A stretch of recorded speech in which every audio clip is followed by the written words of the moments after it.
Welcome to the third hour of American Agenda. I'm Bob Sellers. And I'm Heather Childers, and we are now joined by our family of co-hosts, host of Tony Katz Today and host of Eat, Drink, Smoke, Tony Katz, editorial director for the Reactionary Times, Julio Rivera, and GOP strategist and director of communications for the American Security Project, Annie Aleman. Welcome to everyone.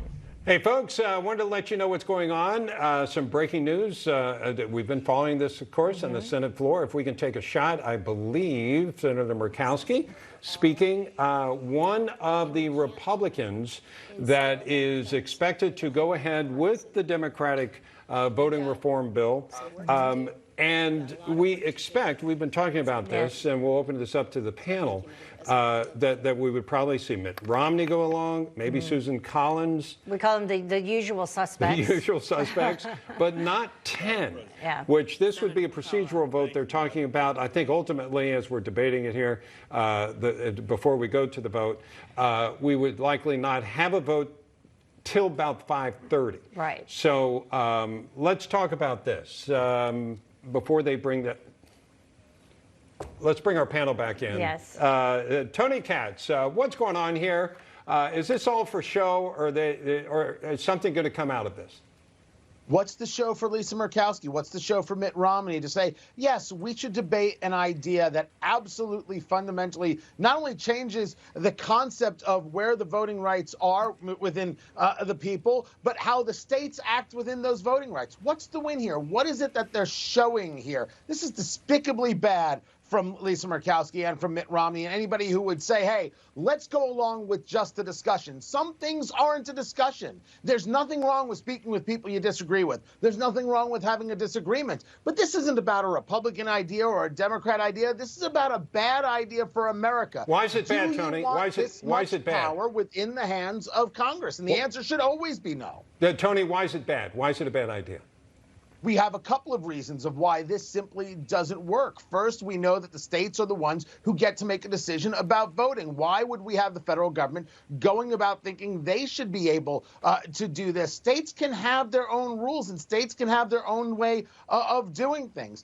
The federal government deciding for the states, this is how you must have an election, this is what you must offer, and this is what you must say.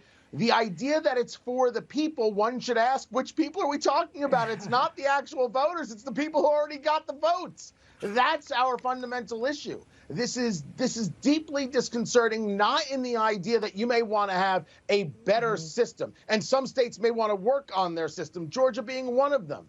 But the idea that the federal government should put itself and say, we know what's best. They don't know what's best. And this is the disagreement between half of America and another half of America. Yeah, it's interesting that you would say, you know, for which people, for who, because I saw a study that was done that only 28% of people nationwide actually even understand what's in the bill. I think 28% was the number. And then if you take a look and you poll those same people when they're told what's in the bill, only about 28% actually support it. So there's an overwhelming lack of understanding as to what is actually in it, Bob. Yeah, and Annie, there are a lot of people who say there's some things that aren't in it also, such as no voter ID, no way to go in and cull the bad names on the registrations throughout the country that's going on now in various states. So what are your thoughts, Annie? You know what, Tony really hit it on the nose. Our democracy and our country is based on free and fair elections. No free and fair elections, we wouldn't be the country we are today. But at the same time, this bill is loaded with provisions and amendments that, quite frankly, are constitutionally questionable, including requiring, all presidential candidates to release 10 years of tax returns as private citizens. I'm not sure that that would necessarily hold up in court. And at the end of the day, the American voter and the average American doesn't care about this bill. This is loaded with Biden's liberal agenda. The American voter is instead concerned about Russia's attempts to hack into our gas pipelines, our hospitals, our grocery stores, you know what, rising inflation prices, and furthermore, creating a market and an economy where American exports can thrive in the global market instead of our allies like Germany relying on Russia's dirty pipeline to power their own country. Yeah. Americans didn't do that with cleaner energy, cleaner materials that both help American businesses and help the environment. Julio, your thoughts on this bill?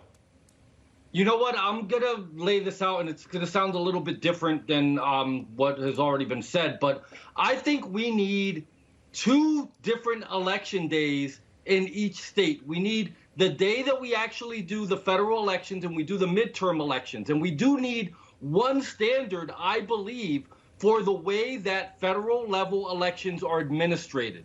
So then that way it's equal across the board. Obviously, we need to have things like voter ID and have a certain threshold for checking the signatures. And if you're going to mail in a ballot, you got to send in a copy of the ID so they can match it with the signature on your driver's license or what have you. But then you allow the states to administrate their municipal, their county, their state level elections, however they choose to. Julio, I don't like it. Let me tell you why I don't like that idea. The one thing that makes me think that China or Russia or some other bad actor can't go into our system and change something and win an election like that is that we've distributed this responsibility throughout the country, and it would be hard to coordinate that. What you're describing is, okay, we start with these rules. Before you know it, well, you got to use this system, and then after that, it's like, oh, you know how you get into that system? So I'd actually feel a little worse, Julio, about that. I mean, nowadays, trust me, these hackers can get into anything that they want to nowadays. Well, then why have the election? Yeah, in terms of the election. Listen, I would have loved if they would have done a deeper audit of, the actual voting machines in the past election, on top of looking at, the mail-in ballots to match signatures and all the other issues. Listen, this past election was a mess. Obviously, something has to change. Okay. Yeah, I do want to add one other thing, though, because at the very beginning, we were going to try to go to Senator Murkowski there, who was speaking, and we were talking about the usual suspects voting to move this forward. She, in fact, says that she will not vote for this elections overhaul bill.